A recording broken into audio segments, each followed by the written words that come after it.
Hey friends, welcome to my channel. My name is Lynn, and today I have a 5 cards, 1 kit video featuring the Hero Arts card making kit for December 2025. And did you hear the good news? The My Monthly Hero kits are coming back next year. So I'm really excited. I'm happy to see that Hero Arts tried something different with the Hero Studio clubs, and they listened to customer feedback and announced recently that they are bringing back the My Monthly Hero kits, which I was always such a big fan of. So I'm really excited that that's coming back. And in my card today, I'm going to show you a variety of different cards featuring this month's card making kit. But I wanted to make sure that you all knew that 2026, the My Monthly Hero kits are coming back, and I will get to craft with them. So I'm really excited about that. I've started my card with actually, it's kind of like a small leftover piece of cardstock, solid color cardstock, but I knew that I wanted to use a strip of this, again, leftover pattern paper. And so I just cut that solid color cardstock in 2 pieces, and there's going to be a gap of my white card base showing under that pattern paper panel, but this is a great way to sort of cheat a little bit, make your solid color cardstock stretch a little bit, because no one's ever gonna know that there is actually a white space in between and that it's not solid red cardstock edge to edge. My other little cheat is I like to use Love from Lizzie's pinstripe stickers to add a little bit of a border to some of my cardstock panels, because that way especially since sometimes I'm thinking about it after the fact, I can always add a little extra something in order to define a nice clear edge of a panel. And I think it helps to really clearly define where the 2 sides of the pattern paper. Now, this month, the card making kit has this large stamp set, which has a coordinating die set, and there's lots of fun sentiments for it covers a breadth of things, but a lot of it is centered around get well soon. But I do love that there's a combination of stamps where you can stamp out the sentiment, consider this a big squishy hug, which I just find to be super adorable. The die that comes in the kit, this is so cool. It's I'm just using a portion of it, but basically you can create these 2 arms that, I mean, you really could position this in a lot of different ways, but I think it's meant to sort of cross into a hug. So I just think that's really darling. And the heart that I cut out of this cream color cardstock, that is also part of the die set as well. And something that's kind of neat about the arms is that I'll show you this in a later card, because it's sort of designed to be almost like a jigsaw and really like snugly fit into each other, which I think is really a pretty cool effect. But the other thing that I really like about the die set is that you get these different options for sleeves as well. So I'm using this one of the options where there's actually embossed lines, so that it kind of makes it seem like it's sort of like a ribbed, sweatshirt or t-shirt. And I think that's just a nice little extra little detail, which is kind of fun. Then you've got another sleeve where it does look a little bit more like a sweatshirt, where it's got the little cuff ends, and then you have a third pair of dies to actually cut out stripes. So if you wanted to have like a striped t-shirt or sweatshirt, you could. So lots of different options for clothing, I guess, the arms. And I can imagine using these hands, these arms in a lot of really fun ways. So that is my first card. Now, with my second card here, you can see the full die set of the hands. So it's this large die set, but you can see how they can sort of interlock with one another. I think that's really a lot of fun. You can probably imagine a lot of different ways to craft with these. Maybe create a fun shaped edge border. This being the first time I've crafted with them, I'm just going to try to use them in a very basic way. So what I did was I adhered these down, but I actually did not glue the arms or the hands down, just the solid portion at the bottom.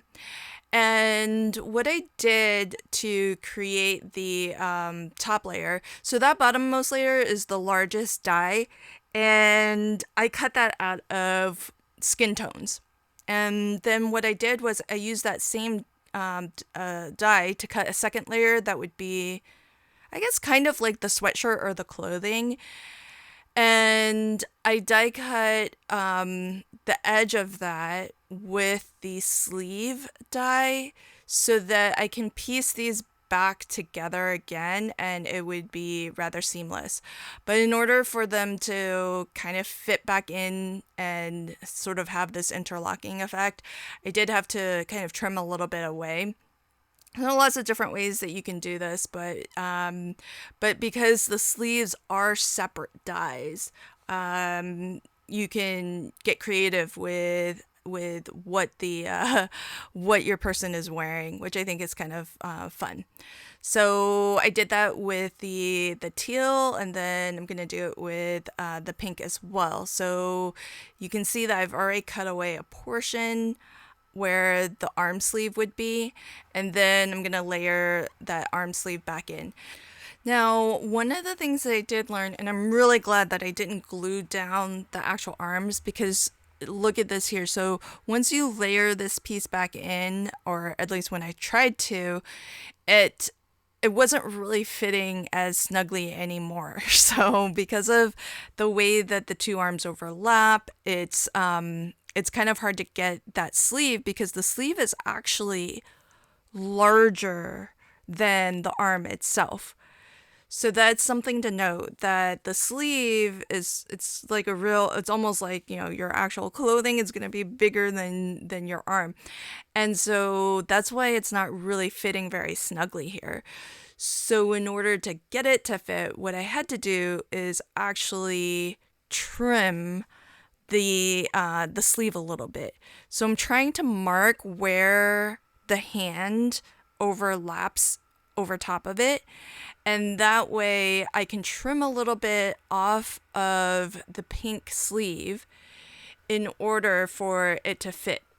And then once I've notched that out, you can kind of see now that other arm is fitting much better over top of it. So that's a little bit of the tricky part if you're going to do it the way that I've done it here.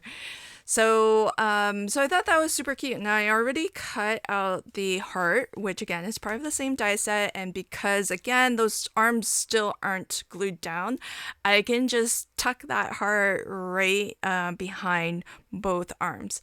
This sentiment that I have here is actually one of mine. It's from one of my printables. I just thought it fit really nicely, and I want to keep this card super clean and simple. And all I've done here is I put a little bit of low profile foam behind the sentiment, and whenever I'm doing something clean and simple, I get a little bit paranoid about making sure things are parallel and centered, and so I'm using my centering ruler from Pear Blossom Press. There's actually two sizes now. There's an A2, which is 4 1/4 by 5 1/2, and there's an A7 ruler, which is 5 by 7. And it's nice because it has those extra little dots for if you're gonna try to stick to the rule of like thirds and put things sort of on those 1/3, 2/3 lines. But it's also on the ruler markings itself, it has a centering ruler, so 0 is in the middle, and it has that for both the short edge of a card and the long edge of a card. So really helps you if you're trying to get things nice and lined up, not just so that it's square and level, but also centered. And the last little touch will be some of these confetti sequins, which are from the Spellbinders Advent calendar, and the heart in the center. And I will show you all of my cards at the end, so don't worry, there'll be a recap at the end as well. Now for this card, I had some fun with the stamp set because it's cute, this stamp set. It's got a big pot of, well, it could be anything really, but I think it's meant to be like a pot of soup. You can even stamp the solid soup and some noodles in there if you want. And then there's all these little veggies, which I thought were super, super cute. And so I used those.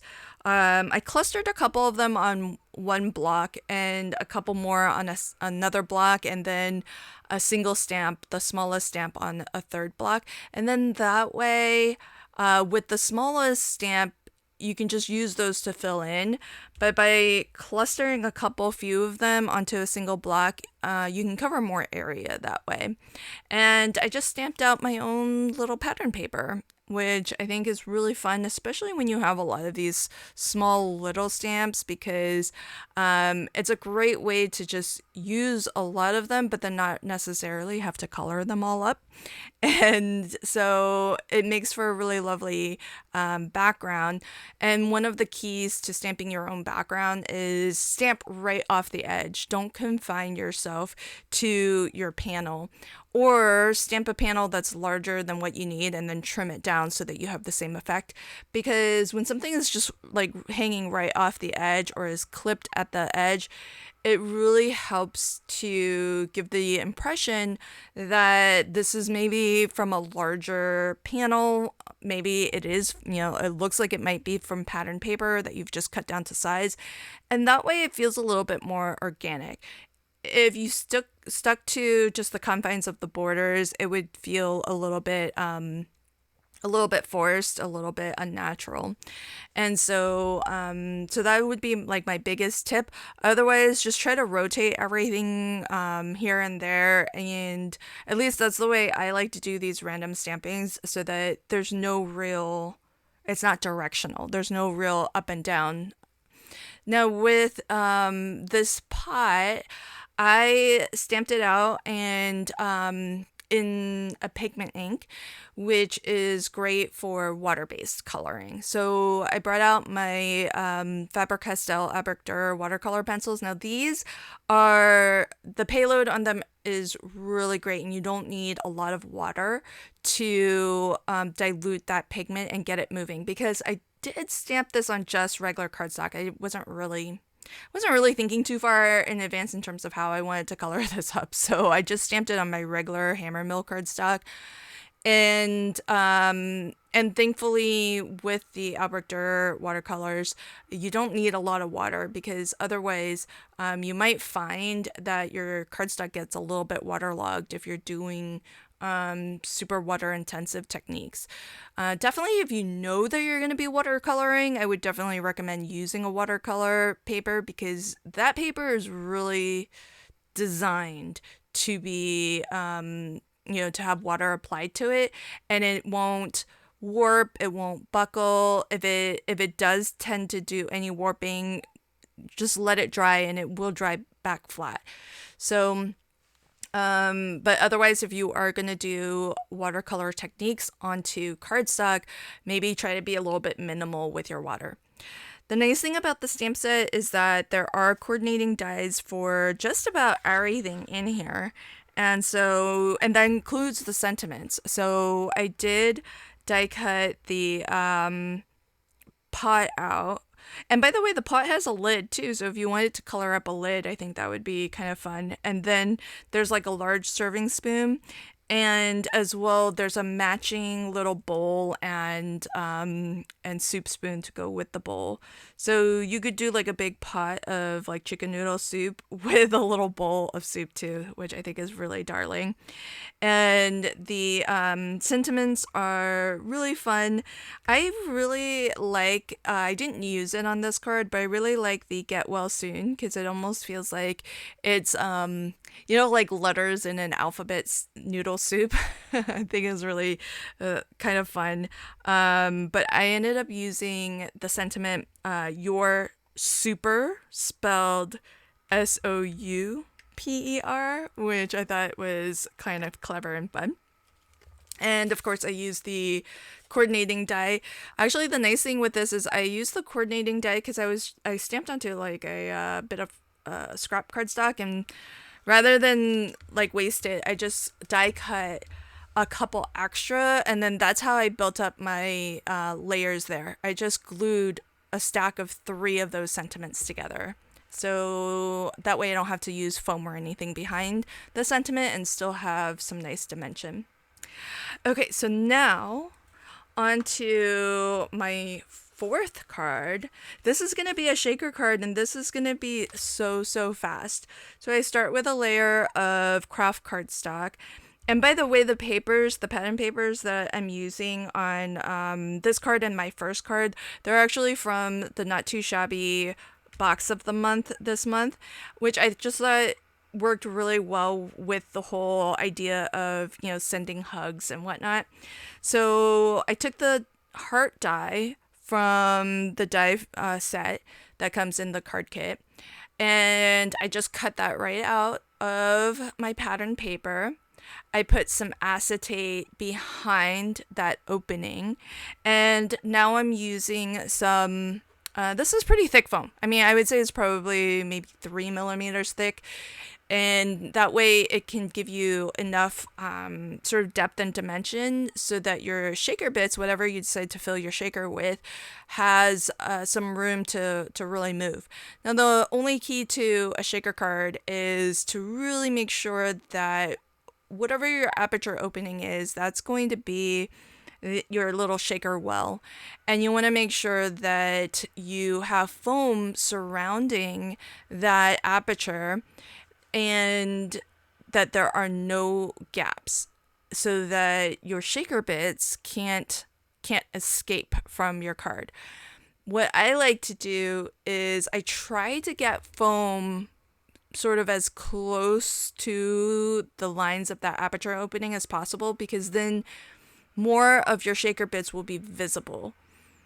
And because otherwise, if you didn't put, say, at the bottom of the heart, if you didn't put extra foam at the bottom there, your shaker bits would just fall out of view, and you're either going to be surprised that you don't see anything, or you're just going to have to fill more shaker bits in anticipation of that, and then use up more of your shaker bits. So I like to get the most out of what I'm putting into a card, and so by just adding a little bit of extra foam, it means that I don't have to fill it quite as much with shaker bits, and what gets put into there will be more likely to be seen. And so those would be the only tips that I have there. Now with these are the same arms that I used before. This one is sort of the sweatshirt sleeve, not the one that has the embossed sort of stripe effect. And with these hands, what I did was I actually die cut this out of white, because a lot of times when I have like a die set that I'm not exactly too sure how it works, I'll just die cut it out of white cardstock just to see what it looks like.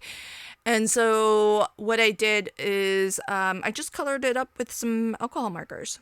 And so you can always, if you don't have a lot of colored cardstock, or you don't have skin tone colored cardstock, which can be kind of hard to find, you can always just die cut out of white and then color it up that way.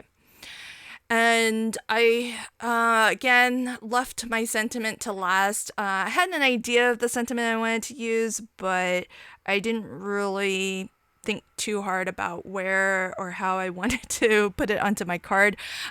The thing that I wanted to do was make a shaker card and then have the arms sort of cross in front of it, kind of almost like it's giving the heart a hug. And so what I decided for a sentiment, in order to have it be, I guess, more legible, I decided to add a little bit more of this dark navy blue here. And so I've got a strip of that going across. And then what I'm going to do is gold heat emboss the sentiment Feel Better Fast. I thought about doing it in white, but there really isn't. This card it's so muted. It has, some really lovely tans, which is why I used the craft cardstock. And so they're really, I felt like white would be really out of place here. Even though it would be really good contrast against that dark navy blue. But I thought gold would actually fit the feel of the card a little bit better, so that's what I went with. And I did that same thing where after I die cut out the sentiment, I just die cut a couple extra times, and that way I can again build up some thickness. And I gold heat embossed onto the same colored cardstock, but I did use a textured cardstock, so that sort of dark navy blue cardstock, it's got a texture to it. So when I heat emboss, I actually flip to the backside, which is smooth, and that way I could get a better stamping. Sometimes I struggle with getting a really nice stamping onto textured cardstock, and my embossing doesn't always look so great. So I've noticed that if I just flip to the back and I use the smooth side, then it works much, much better. And so I'll go ahead and just stack a couple extra. I think I ended up with maybe 3 layers for the sentiment, which is plenty to just raise it a little bit and give it a little bit of shadow. But I love that it's the same blue, so it still feels very seamless with the banner that it's on. And that's gonna be pretty much it for this card once I get this glued down. So love the effect of that. Shaker cards are so fun to make, so easy to make too, and a really nice little interactive mechanism that I think for a Feel Better Soon card, hopefully will give the card recipient something a little bit fun to do, a little bit of a distraction if they're feeling under the weather or if they are recovering from something. So I love how that one turned out. Okay, now for my last card, this is a little bit different for me. I don't tend to do a lot of fancy stamping techniques because if you've watched me before, you probably have noticed I do more die cutting than anything, and so I don't tend to do a ton of stamping. But one of the things that I was tickled by as a thought for a card was I'm not a cook. I'm not a very good cook at all. And so I thought it would be really funny if if there was like a pot of soup where somebody just threw in the whole the whole vegetable, like the whole carrot, the whole onion, stems and all. And that's like how they were gonna cook or make their soup. Just that idea just kind of tickled me a little bit. Now, if I thought about it a little bit more in terms of the reality of how this would look, what I would have done differently is mask this off so that a portion of the veggies would look like they're submerged in the soup. So I think if I had to do this over again, I would do it a little bit differently. But I was actually kind of eager to use this masking fluid, which I have, that I always forget to use. But masking fluid is so awesome because instead of, so, okay, so normally if I were to do this before I discovered masking fluid, I would stamp the onion and the mushroom onto my I actually just use repositionable labels as my masking paper because it's pretty low tack. And then you fussy cut on the line. So you just stamp it onto your masking paper, whatever you choose to use. And then you fussy cut on the line. You stick that masking paper on top of your stamped image. And then you continue stamping over top. And the idea being that you're going to stamp the things that are closest to you, like in the foreground first. And however you want to build up your seam, you just keep masking off and then stamping over top. And that way, anything that's in the foreground is blocking whatever is behind it. Now, one of the reasons why I don't do masking that often is because it, as I mentioned, requires that you do some fussy cutting to make your masks. And I don't like to fussy cut. But with this masking fluid, you can just paint this liquid where you want to mask it off. And it creates this sort of protective layer over top of that. And so whatever's underneath gets protected. And you could, you'll see in a moment, you can continue stamping over top. You can even heat emboss over top, because what I've been doing is clear heat embossing the black pigment ink lines that I'm stamping in. And part of the reason why I'm clear heat embossing it is so that it just sets up faster. Because pigment ink takes a bit to dry. Also, I wanted to color with my alcohol markers, and pigment inks aren't the right stamping ink for alcohol marker coloring. They can actually move, but if you set it with a clear embossing powder over top, then you don't have to worry about that. Now, here's the fun part. Once you're ready, all you need to do is take a gum eraser, or you can just rub this off with your fingers as well, but a gum eraser is pretty effective. And you just erase that masking fluid, and you can see that your stamped image is whole again. It doesn't have all of those extra lines stamped through it. So it's really, really cool, and for me, a lot easier than fuzzy cutting and creating actual masks. Now, I did color up that image, and I shared it as a reel or on Instagram and a short here on YouTube. So if you want to see me actually coloring this, that'll be separate, because it takes me forever to color, friends. So if I left all of that in this video, then it would be even longer than it already is. So I've got my final panel here, and I'm going to keep it pretty simple. I've just cut some red cardstock to my full A2 size, 4 1/4 by 5 1/2. My colored panel is 4 inches by 5 1/4. And I did that same thing where I stacked the sentiments 2-3 times and just put that right at the bottom there.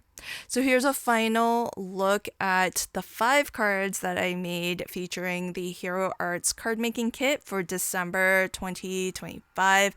Let me know at the bottom in the comments if you have a favorite among these. I really love just the theme of this month's kit, especially with with it being winter and maybe folks getting the flu.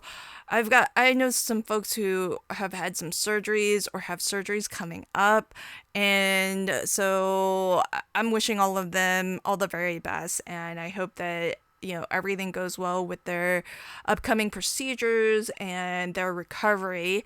I'm not going to promise I'll send them a card, but I would really, if I can remember, I would really love to pop one of these cards in the mail to them. But here's a look at my cards. I hope that you enjoyed my video today. If you did, please consider liking and subscribing and maybe even sharing it with your friends. Thanks so much. I'll leave links to everything in the description box below. And until next time, happy crafting and have a fabulous day. Bye.